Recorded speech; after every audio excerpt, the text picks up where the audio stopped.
everyone, and Hello, and welcome to Muppet A Month, the monthly series where we review a Muppet movie every single month. This month we will be reviewing Muppet Treasure Island. Yes, this is another one where we're going in completely blind. We have no knowledge on this one. No clue, no clips, no anything we've seen about this movie. Just going in completely blind with no clue what we're going to expect. It's from 1996, according to the Disney Plus screen that we have it right now. Yeah. Which means that it's after Jim Henson's death. So we've got Steve Whitmire playing Kermit, I think. Don't quote me on that. Editor. Put who is playing Kermit in this movie. Yes. And if it's Steve Whitmire, give me lots of applause because I'd be right. Well, let's get Let's get right into the booty. Oh, the Treasure Island. One movie watch later. Yeah. Did you see that Elmo's official account got hacked?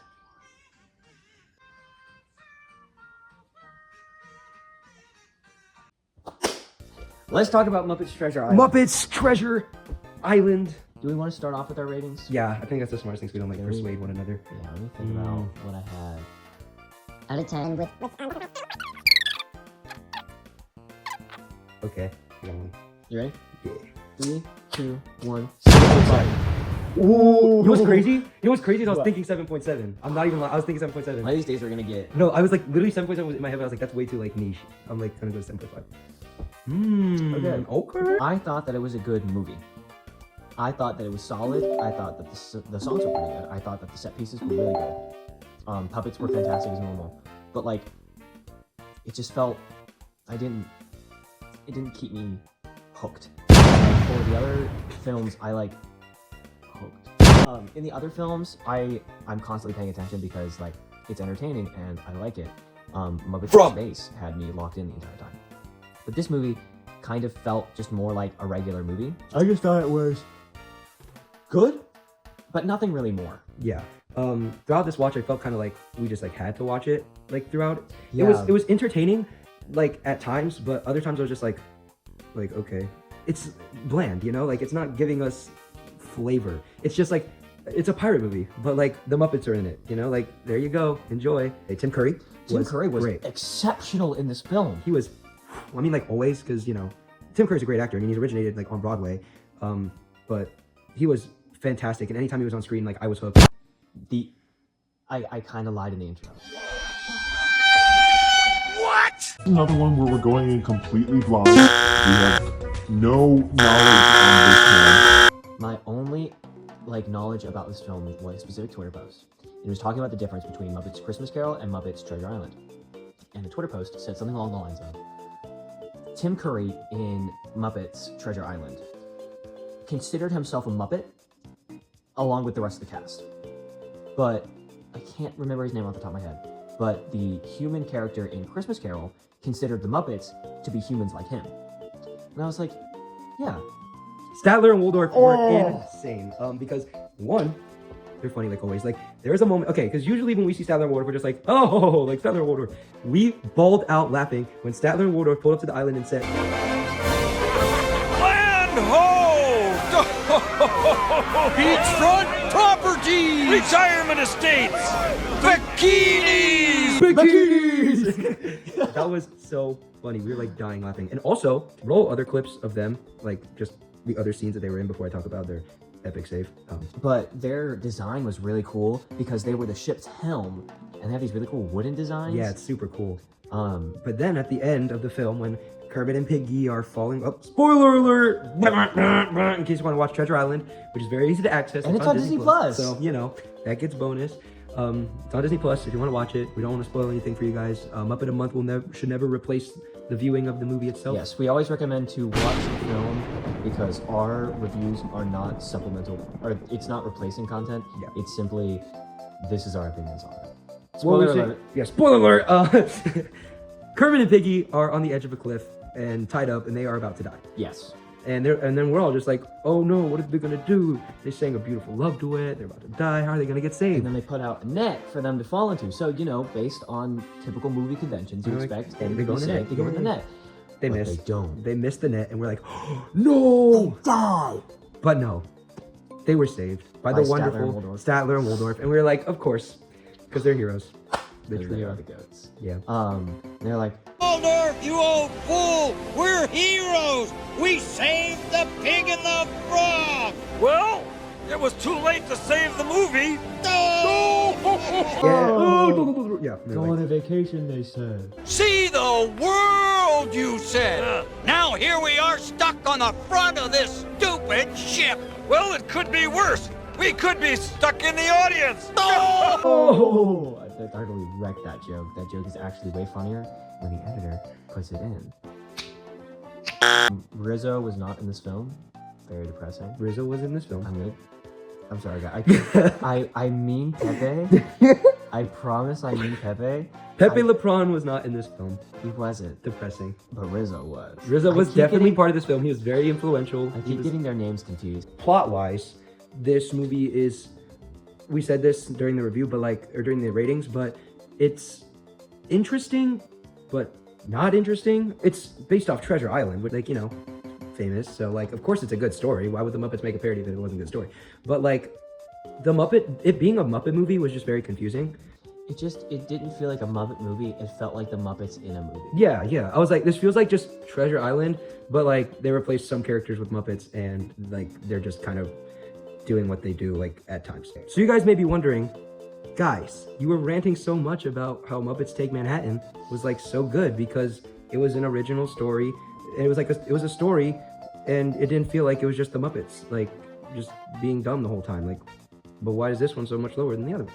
Well, the Muppets Take Manhattan is, original. Also, it feels just more like the Muppets. Muppets Take Manhattan didn't feel like a group of like random kids, college graduates going to New York to find a Broadway show, and then the Muppets are the producers. It was the Muppets going to Manhattan, the Muppets, making their way, and it shows the characteristics of the Muppets with how they're feeling through it all and stuff like that. Muppets Treasure Island is what's the kid's name? Jim. Yeah, Jim trying to navigate his way to the freaking island, and then obviously Gonzo and Rizzo were there to narrate, but even them, they just felt like narrators. They didn't they didn't really go through much. They still kept the same just bland slate. We're narrating the story, and we're gonna tell some funny jokes whenever something bad happens. Yeah. They don't. None of the characters really go through any depth. When you're doing an original Muppets feature, if you have the ability of replacing the cast with normal people and it still makes sense, it's not a good movie.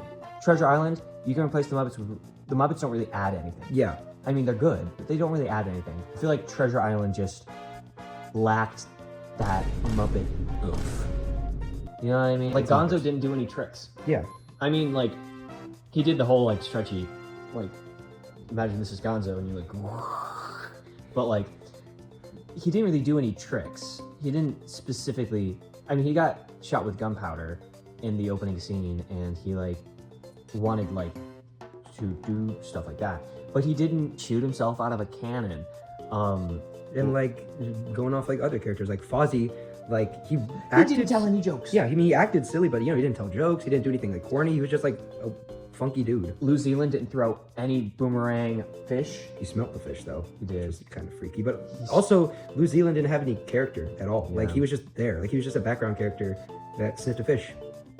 I liked the plot of the Rats on Vacation. I thought that was a really That nice was Muppet touch. that was a funny side That was a plot. good Muppet touch. And that felt more like Muppet. Whenever I saw that happening, them scuba diving at the end, or them taking that tour with Piggy and Kermit, that felt from the Muppets. It felt original. It was creative.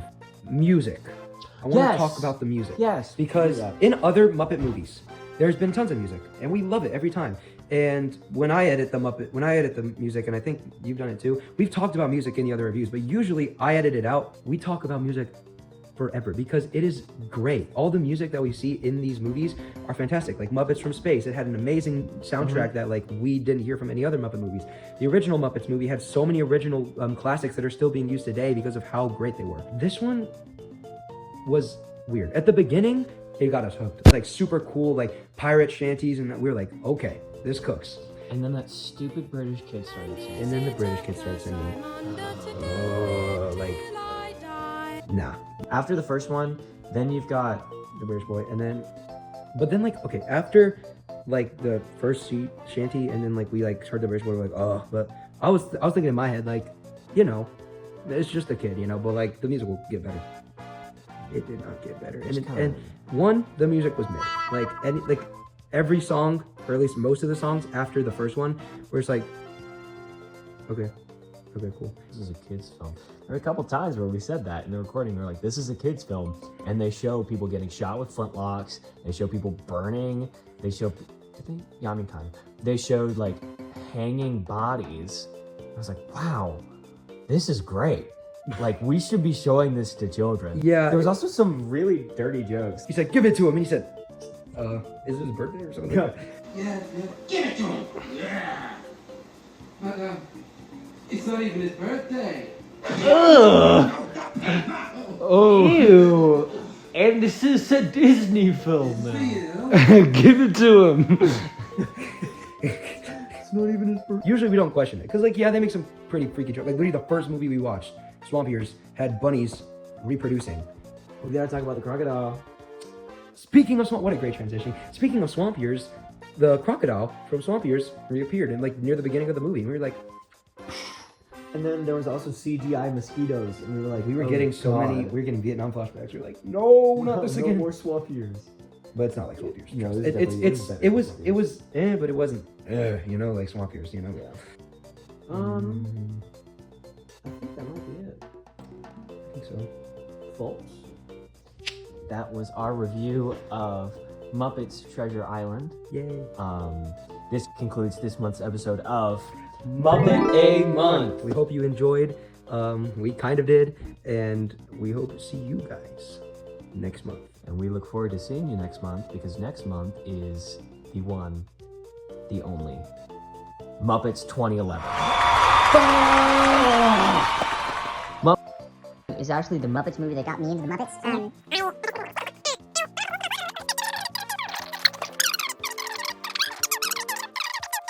And we hope you have enjoyed. We'll see you all next month. Hey, we did it right that time. That was pretty cool.